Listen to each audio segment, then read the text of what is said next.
입니다. 사랑하는 자들아 선으로 악을 이기라. 제목이 조금 길지만 이런 제목으로 말씀을 함께 나누도록 하겠습니다. 세상에 있는 모든 것들은 하나님이 지으신 모든 피조물들은 그 자체로의 어떠한 특징들을 다 가지고 있습니다. 우리가 그것을 어떠함이라고 말해 보겠습니다. 꽃의 어떠함, 또 사람의 어떠함. 꽃의 어떠함은 무엇일까요? 아름다운 모습을 가지고 아름다운 향기를 발함으로써 사람들을 기쁘게 하고 만족스럽게 하는 그것이 꽃의 어떠함이라고 우리가 생각해 보겠습니다. 저 산, 숲에 있는 나무, 저 산의 어떠함은 무엇일까요? 사람들이 끊임없이 만들어내는 매연, 오염되어 있는 공기들을 끝없이 정화시키는 그것이 산의 숲의 어떠함이다. 이렇게 우리가 생각을 해보겠습니다. 물의 어떠함은 무엇일까요? 오염된 물이, 더러운 물이 강으로 바다로 흘러 들어가면 그것을 자연적으로 정화해서 다시 원래의 상태로 복구시키는 이것이 물의 어떠함이다라고 우리가 생각을 해보겠습니다. 그렇게 본다면 산이나 물이나 하나님이 지으신 모든 피조물들은 원래의 상태를 회복시키는 그러한 어떠함을 가지고 있지 않은가 이렇게 우리가 생각을 해볼 수가 있겠습니다. 자, 그러면 하나님의 어떠함은 무엇일까요? 하나님은 어떠함을 가지고 계실까요? 우리가 성경 66권을 통해서 하나님의 어떠하심을 많이 다 우리가 찾아볼 수가 있겠지만 성경에 말씀해 주신 대로 하나님의 어떠하심을 우리가 찾아볼 수가 있겠지만 오늘 본문과 관련해서 오늘 19절과 12장 19절과 21절에 관련해서 하나님의 어떠하심이라면 그 위에 있는 로마서 12장 14절부터 19절까지를 우리가 생각해 볼 수 있습니다. 그리고 19절과 21절은 그러한 하나님의 어떠하심을 받은 자들의 삶의 모습, 이렇게 우리가 14절과 18절까지 그리고 19절과 21절까지를 우리가 나누어서 생각해 볼 수가 있습니다. 자, 먼저 14절 보면 축복하고 저주하지 말라 이렇게 말하고 있어요. 그러니까 사람에 대해서 나쁜 말 하지 말고 항상 좋은 말을 해 주어라. 이게 14절이고요. 15절은 그들과 함께 즐거워하고 함께 눈물을 흘려라. 곧 체휼하라. 그 사람의 마음을 함께 나누어라 라는 것을 15절에서 말씀하고 있고요. 16절에서는 낮은 데 처하라. 곧 겸손하라. 이것을 16절에서 말씀을 하고요. 17절에서는 선한 일을 도모하라. 이렇게 말씀하고요. 그 다음에 18절에서는 화목하라. 이렇게 말씀하고 있습니다. 이렇게 여기 지금 나타나는 5가지 축복, 체휼, 겸손, 선, 화목 이것이 이제 오늘 본문에 관련돼 나타나는 하나님의 어떠하심입니다. 그리고 하나님의 이러한 어떠하심이 그냥 글로만 있는 것이 아니라 예수 그리스도를 통해서 우리에게 그대로 보여주셨습니다. 예수 그리스도의 이 지상의 삶을 통해서 이러한 하나님의 어떠하심이 우리에게 그대로 나타나졌다, 보여졌다라는 것을 말씀드리는 것이죠. 그렇게 본다면 하나님의 어떠하심과 예수님의 마음은 다르지 않아요. 하나님의 어떠하심이 곧 예수님의 마음인 것입니다. 그 예수님의 마음이 곧 표현되었기 때문에 역사상 세상 가운데 표현된 것이기 때문에 하나님의 어떠하심과 예수 그리스도의 마음은 다르지 않다라는 것을 우리가 알 수가 있습니다. 그렇기 때문에 예수님께서 이 땅에 오셨을 때 우리의 죄 때문에 심히 고민하셨어요. 우리 죄 때문에. 우리의 죄 때문에 많이 눈물을 흘리셨어요. 우리의 연약함 가운데에 체휼하셨어요. 왜냐하면 그 어떠하심을 가지고 계시기 때문에 그러한 삶을 살아가신 것입니다. 예수님은 왕가의 후손으로 태어났어요. 사람으로서는 유다의 지파거든요. 왕가거든요. 그러함에도 불구하고 세상의 죄인들과 더불어 먹고 사마리아 여인을 찾아가시고 가장 낮은 곳에 살아가는 사람들을 찾아가셨다는 거예요. 거라사 광인을 찾아가시고 미친 사람을 찾아가셨어요. 그리고 또 누굴 찾아갔습니까?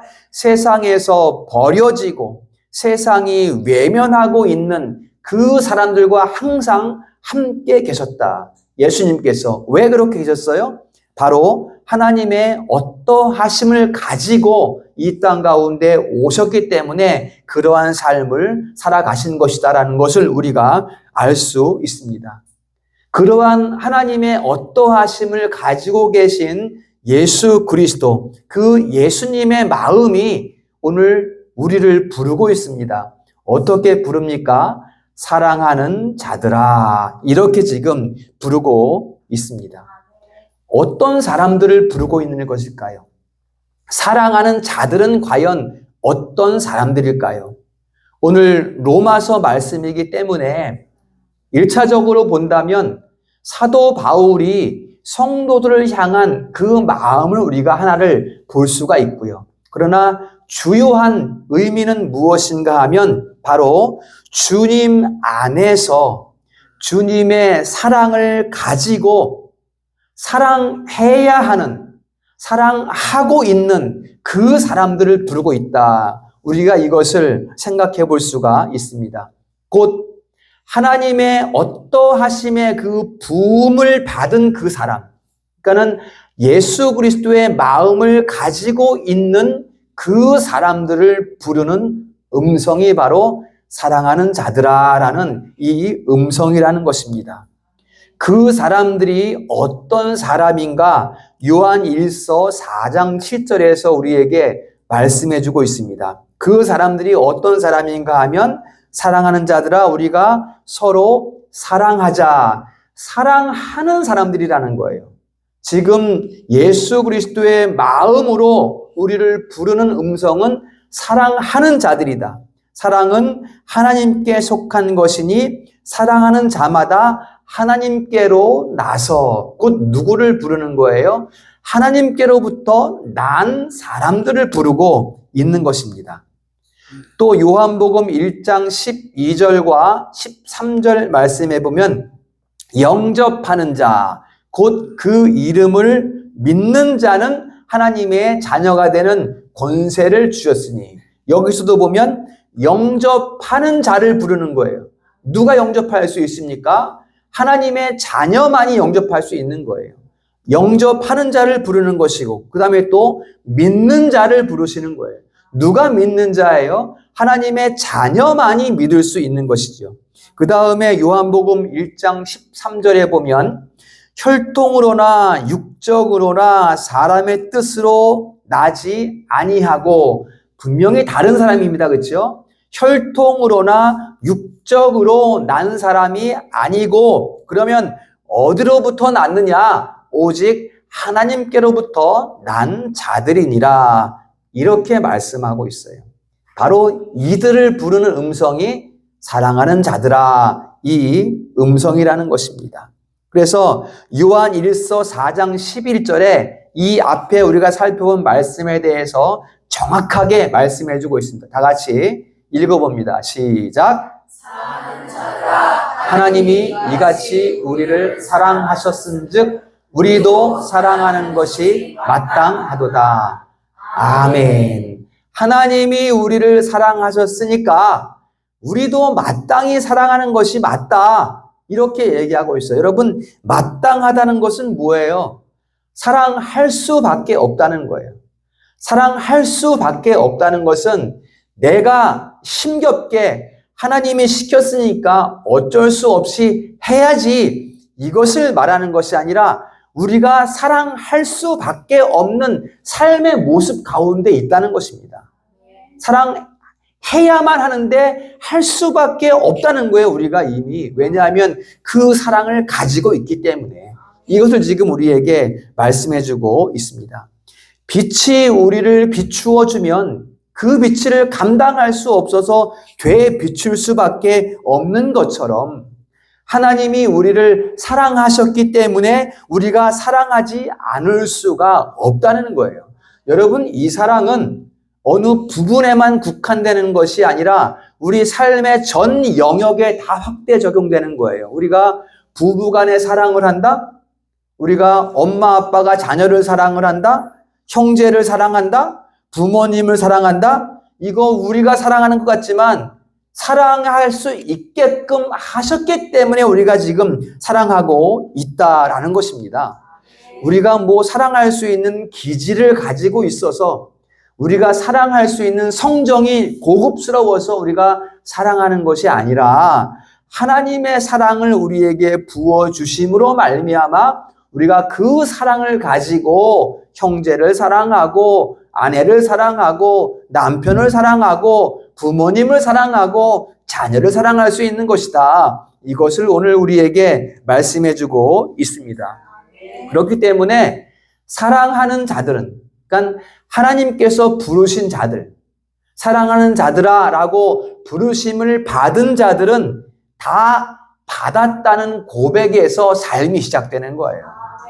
우리의 삶의 출발은 하나님께서 다 주셨다는 것, 그것을 우리가 받았다는 것에서 출발하는 것이다 라는 것을 말씀을 드립니다. 그 좋은 예가 초대교회 성도들에게 있습니다. 여러분, 초대교회 성도들이 오순절 성령을 받으니까 어떻게 됩니까? 가치관이 바뀌는 거예요. 삶의 방향이 달라지는 거예요. 지금까지는 이제 내가 무엇을 성취했어, 내가 무엇을 이루었다는 가인의 마음으로 살아왔다면, 가인의 마음이 그것이거든요.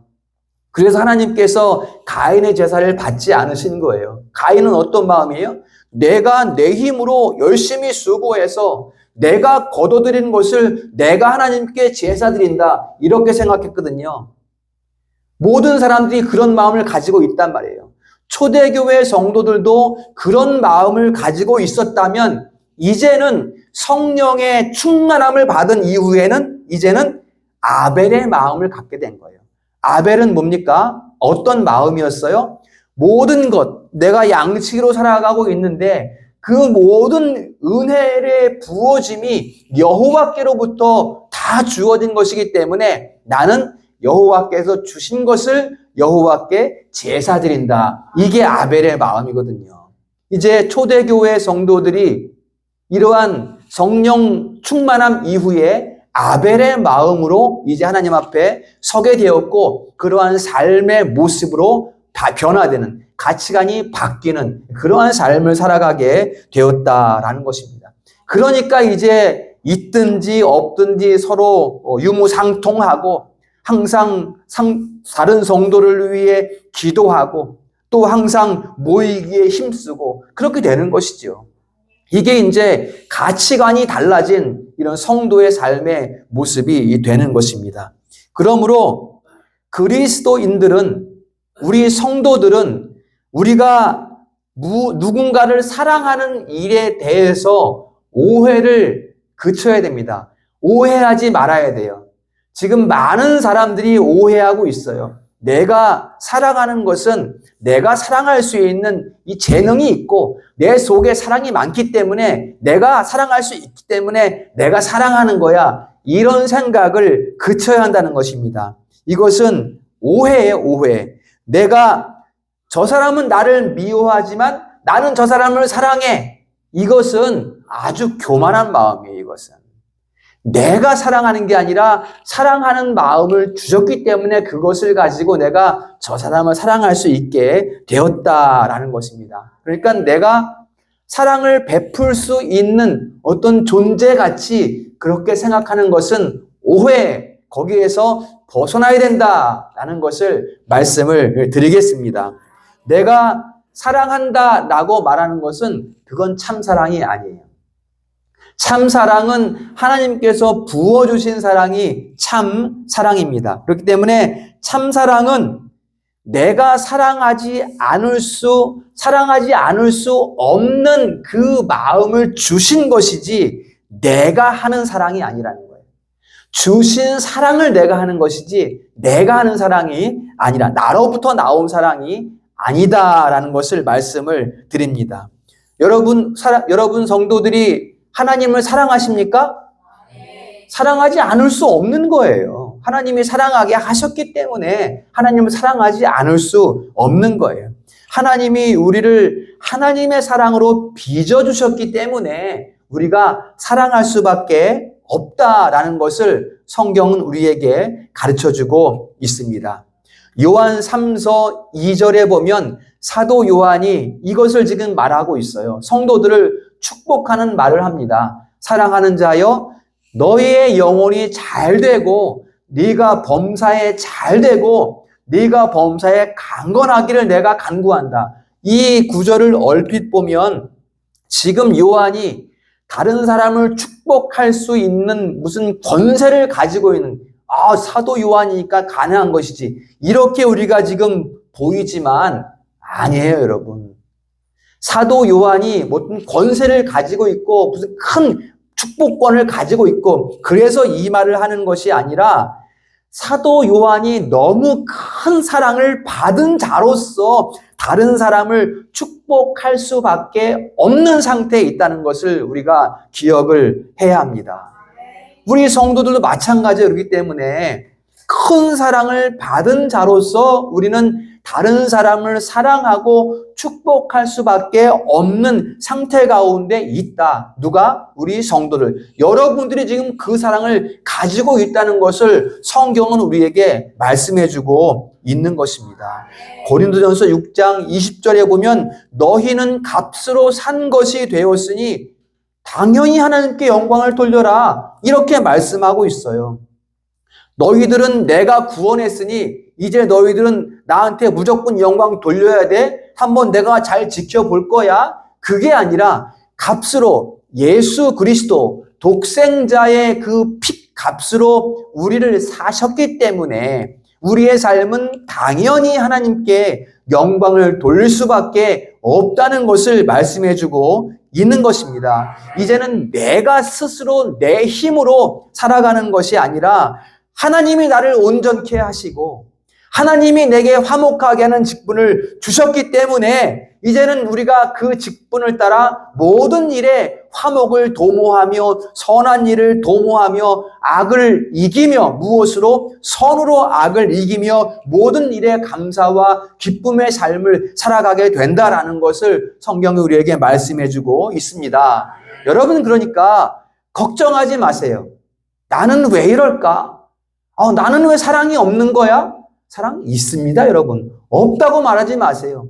나는 왜 다른 사람을 사랑하지 못하는 거야? 그렇게 자책하지 마세요. 여러분, 하나님이 우리를 사랑하셨기 때문에 이미 우리는 그 사랑을 가지고 있어요. 그렇기 때문에 우리는 사랑하는 것이 마땅하도다. 이렇게 우리에게 말씀해주고 있는 것입니다.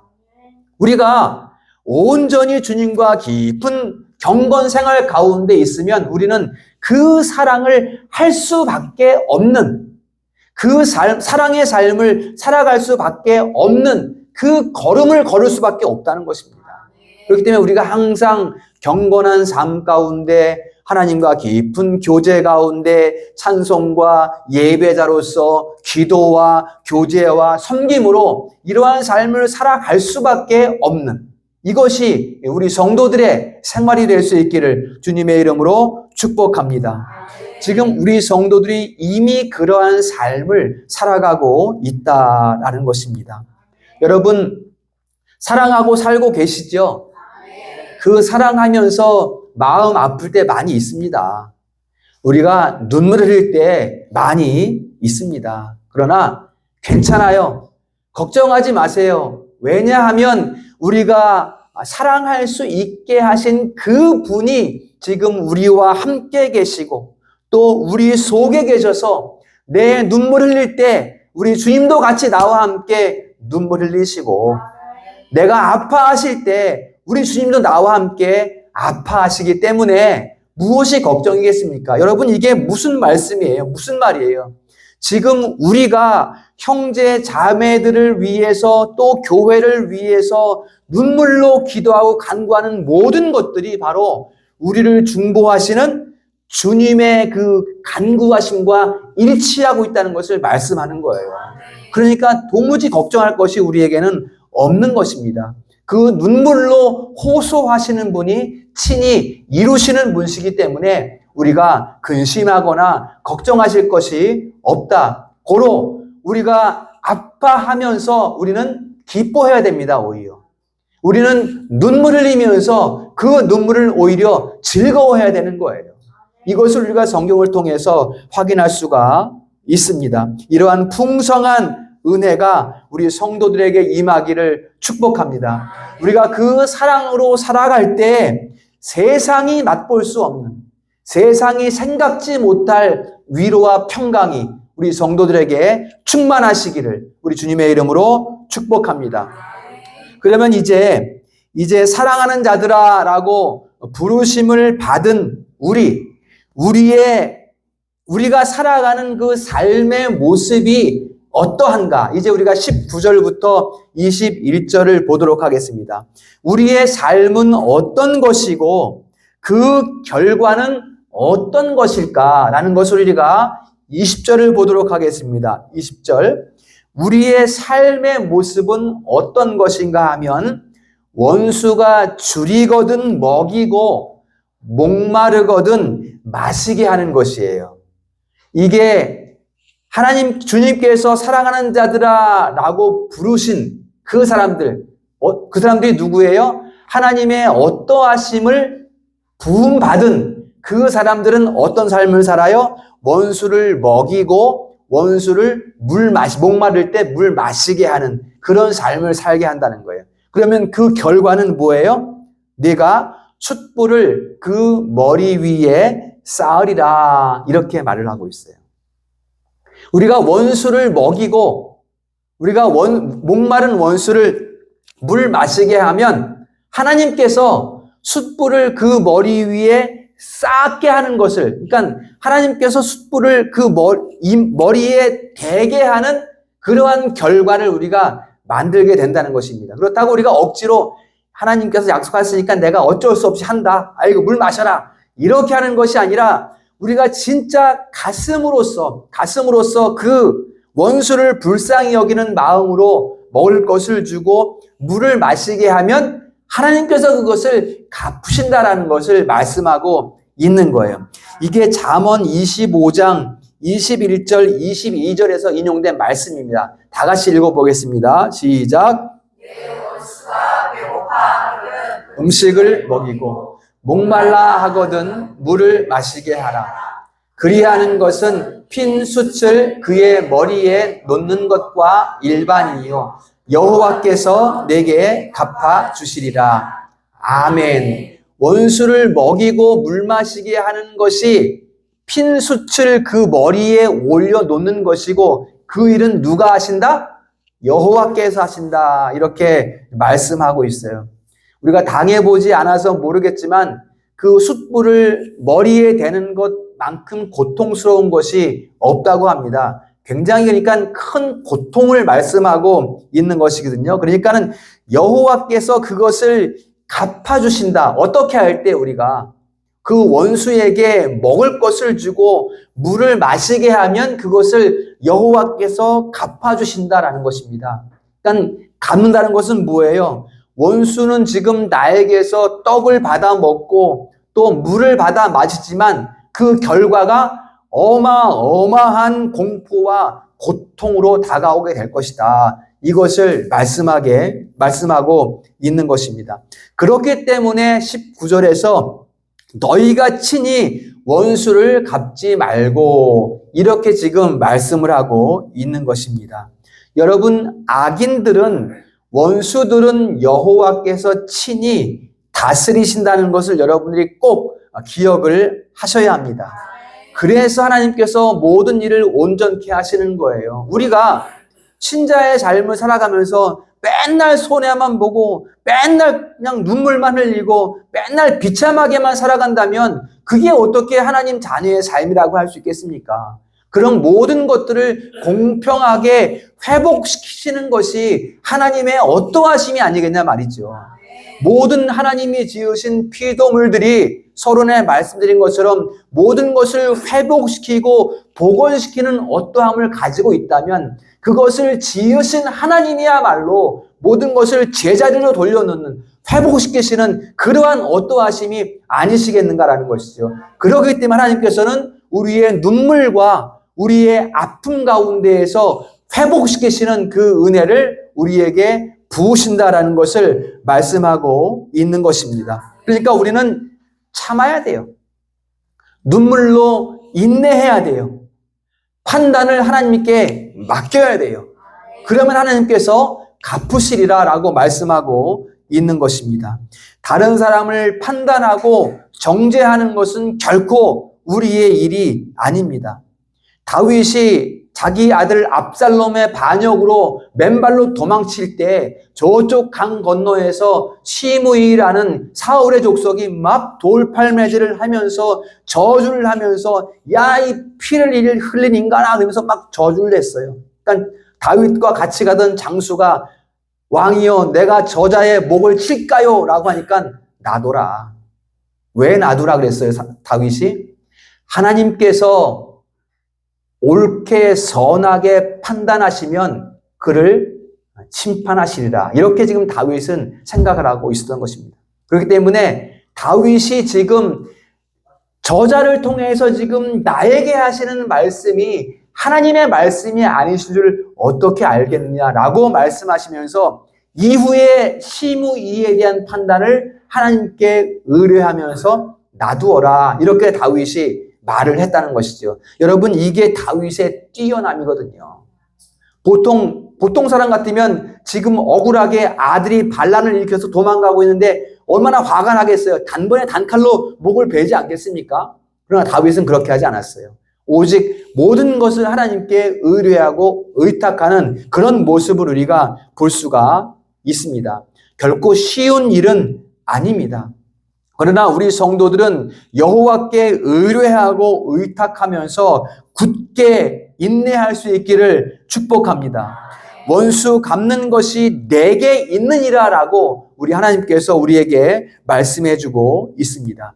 자, 다윗의 예를 한번 우리가 더 보도록 하겠습니다. 우리가 원수에게 먹인다는 것, 원수에게 물을 마시게 한다는 것이 우리 삶에서 어떤 모습으로 나타나는 것을 한 번 더 살펴보도록 하겠습니다. 자, 시편 35편은 우리가 한번 펴보도록 합니다. 다윗의 시편입니다. 시편 35편이에요.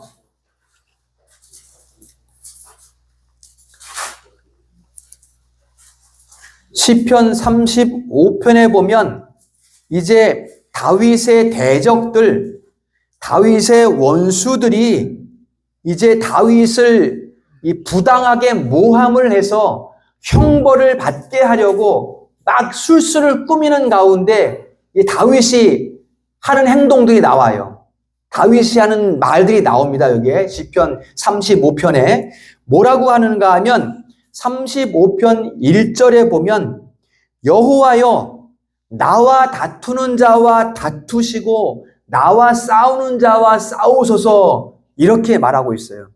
지금 다윗이 엄청나게 막 큰 모함을 당하고 있는데 잘못하면 사형 선고를 받을 만큼 큰 모함을 당하고 있는데 다윗은 그 일을 여호와께 지금 의뢰하고 있어요. 여호와께서 나의 억울함 대신 저들과 싸워주셔서 이렇게 말하고 있고요. 그 다음에 밑에 11절 12절로 가봅니다. 11절 12절에 가면 불의한 사람들은, 이 불의한 사람들이라는 것은 다윗을 막 모함하고 막 형벌을 주려는 그런 사람들을 말하고 있는 거예요. 불의한 사람들은 내게 선을 악으로 갚고 있습니다. 이렇게 말해요. 나는 선을 베푸는데 저 사람은 나에게 악을 갚습니다. 이렇게 말한 다음에 그 사람들은 나의 영혼을 외롭게 합니다. 이렇게 말하고요. 그 다음에 13절에 그러나 나는 저 불의한 사람들이 나를 대적하면서 나에게 악으로 갚으면서 내 영혼을 외롭게 하고 있는데 다윗은 지금 어떻게 하고 있는가 하면 나는 그들이 병들었을 때에 굵은 베옷을 입고 금식하며 기도했다. 이렇게 말해요. 다윗은. 거짓말을 하는 게 아니라 다윗의 심령이 지금 이렇다는 거예요. 지금. 나를 막 공격하는 자들에 대해서 그들을 오히려 원수들을 불쌍히 여기고 그들을 위해 기도하면서 여호와께 지금 당하는 고통을 의뢰하고 있다. 이것을 말씀하고 있는 것입니다. 원수가 병들었을 때, 여러분 원수가 병들면 어떻게 생각하시겠어요? 진짜 내 원수가 저기 있는데 저 원수가 갑자기 병이 들었어. 아이 그거 쌤통이다. 나를 대적하니까 너 그렇게 된 거야. 이렇게 생각하지 않겠습니까? 잘못하면 사람들이. 다윗은 그렇게 하지 않았다는 거예요, 여러분. 자, 14절에도 봅니다. 14절에도 봅니다. 35편 14절에 보면 내가 나의 친구와 형제들에게 행하는 것 같이 그들에게 행하였으며, 그들이 누구냐면 그 불의한 자들을 말하는 거예요. 그 불의한 자들에게 나는 내 형제들에게 행하는 것 같이 행했으며 내가 그들이 아플 때 얼마만큼 슬퍼했는가 하면 내 엄마가 돌아가셨을 때처럼 내가 슬퍼했다. 이렇게 다윗은 지금 이야기하고 있어요. 여러분 이게 다윗이에요. 다윗. 여러분 다윗이 얼마만큼 뛰어난 사람이었을까요? 다윗은 우리보다 지능이 굉장히 높은 사람이었을까요? 다윗이 얼마만큼 뛰어난 사람이었을까요? 다윗은 우리보다 아주 선을 많이 행하는 사람이었을까요? 아주 선한 사람이었을까요? 아니에요, 여러분. 다윗은 우리가 상상도 하지 못할 죄를 저지른 사람이었어요. 그만큼 큰 죄를 저지르는 아주 연약한 사람이었어요. 우리와 성정이 조금도 다르지 않다는 것을 성경은 우리에게 말씀해주고 있어요. 그러면 다윗이 어떻게 이렇게 할 수 있어요? 바로 앞에서 말씀드린 그 하나님의 어떠하신 우리 주 예수 그리스도의 마음을 부음받은 그 사람이기 때문에 이렇게 할 수 있다는 거예요. 그럼 우리는 안 됩니까? 우리는 왜 안 돼요? 우리가 바로 그들이잖아요. 우리가 하나님의 자녀잖아요. 다윗이 하나님의 자녀인 것처럼 우리가 바로 하나님의 자녀 아닙니까? 성정이 다르지 않은 사람이에요. 똑같은 하나님의 사랑을 받은 사람들이에요. 하나님은 다윗은 더 많이 사랑하고 우리는 조금 사랑합니까? 아니에요. 똑같은 하나님이시고 한 분이시고 그 한 분이 다윗을 사랑한 것처럼 우리를 사랑하셨습니다. 또 그 사랑, 주님의 마음을 우리에게 주셨습니다. 그러면 우리도 똑같이 다윗과 같이 원수를 위하여 기도할 수 있고 원수를 위하여 눈물 흘릴 수 있는 사람이라는 것이 성경이 우리에게 말씀하고 있는 그러한 바입니다. 그러므로 여러분 우리 인생에서 시므이 같은 사람이 있다? 여러분 그 사람 판단하지 마십시오. 판단하지 마시고 오히려 긍휼히 여기시고 그 사람의 행위에 대해서는 여호와께 의뢰하시기를 축복합니다. 우리 인생 가운데 사울과 같은 원수가 있다면 사울은 정말 다윗한테는 원수였거든요. 우리 인생에도 그런 원수가 있으면 정죄하지 마세요. 오히려 하나님을 모르는 그 사람을 불쌍히 여기십시오. 내가 갚으리라 라고 말씀하신 여호와를 신뢰하시기를 축복합니다. 야고보서 4장 12절에 보면 입법자와 재판관은 오직 우리 주 예수 그리스도시니 이렇게 말씀하고 있습니다. 법을 만드시는 분도 그리스도시요. 판결하시는 분도 그리스도시요. 그는 능히 멸하기도 하시며 그는 능히 구원하시기도 하시는 분이시다. 이렇게 말씀하고 있습니다. 구원하시고 멸하시고 살리시고 죽이시는 분이 우리 주 예수 그리스도 안에 있다라는 것을 말씀하고 있는 것입니다. 여러분, 판단하지 마시고 축복하십시오. 판단하지 마시고 용서하십시오. 판단하고 정죄하면 악에게 지는 거예요. 선으로 악을 이기라고 말씀하고 있잖아요. 판단하고 그 사람이 나에게 하는 대로 나도 똑같이 대응하면 그것이 악에게 지는 것입니다. 여러분, 악에게 진다는 것은 악을 악으로 갚는 것이 악에게 지는 거예요.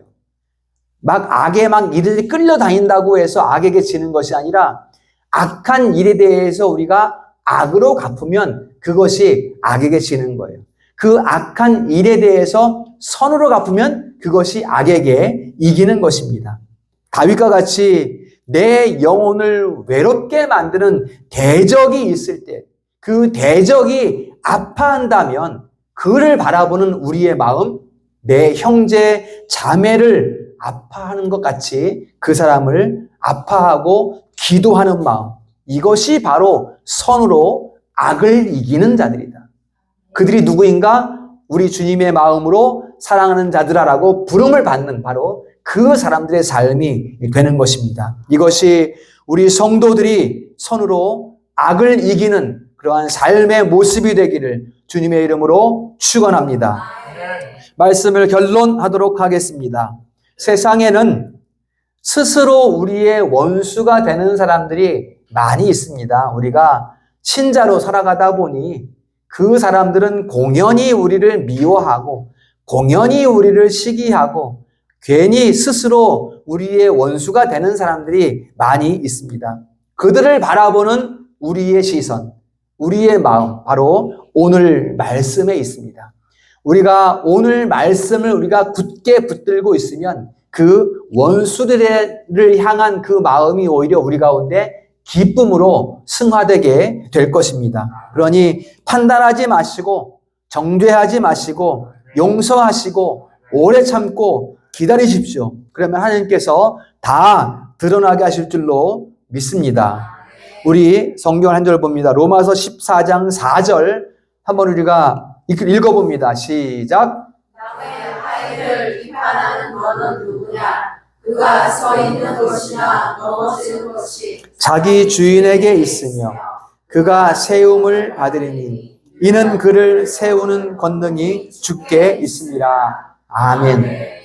여러분, 이 말씀은 교회 성도들에게 주시는 말씀으로 우리가 봤습니다. 여러분, 성도들 가운데 하나님의 자녀를 비판하는 너는 누구냐? 이렇게 묻는 거예요, 지금.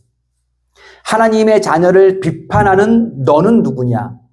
그가 서 있는 것이나 그가 넘어지는 것이 자기 주인, 곧 누구에게 있다? 하나님께 있으니 그를 세우는 권능이 하나님께 있으니 하나님께 맡기라는 거예요. 그에게 어떠한 과오가 있든지 그에게 어떠한 실수가 있든지 교회 가운데 질서를 유지하기 위한 노력이 필요하지만 그를 판단하고 그를 정죄하는 것에서는 비켜서라. 이것을 지금 우리에게 말씀해주고 있는 것입니다. 교회 안에는 판단이 결코 들어와서는 안 됩니다. 판단은 하나님이 하시는 것입니다. 우리는 그저 축복하고 우리는 그저 하나님께 맡겨드리면 하나님께서 친히 판단하실 것입니다. 그리하여 우리가 선으로 악을 이기게 되는 것입니다. 우리는 이미 이기는 자리에 세워져 있습니다.